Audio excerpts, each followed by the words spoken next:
नेतृत्व जर प्रस्थापित करायचं असेल तर त्यावेळच्या परिस्थितीमध्ये संघर्षाशिवाय पर्याय नव्हता.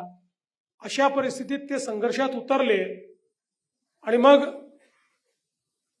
मराठवाडा विद्यापीठाला भारतरत्न डॉक्टर बाबासाहेब आंबेडकरांचा नामविस्तार करायचा विषय असेल किंवा वेगवेगळ्या प्रकारची आंदोलनं असतील, यामध्ये एक तरुण आणि धडाडीचे नेते म्हणून त्यांनी महत्वाची भूमिका निभावली.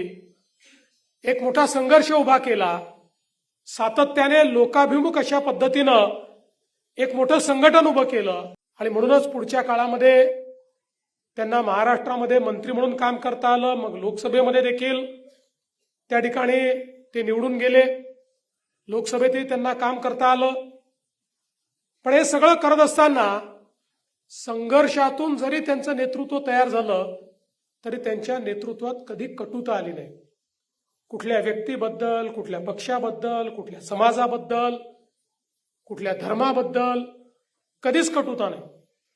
तर सगळ्यांना आपलंसं करण्याची एक खुबी ही खरं म्हणजे आठवले साहेबांमध्ये आहे.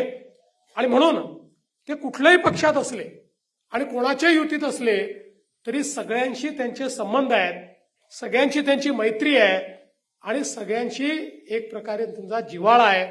हे खऱ्या अर्थानं मला असं वाटतं की त्यांच्या एकूणच व्यक्तिमत्वाचं गमक आहे.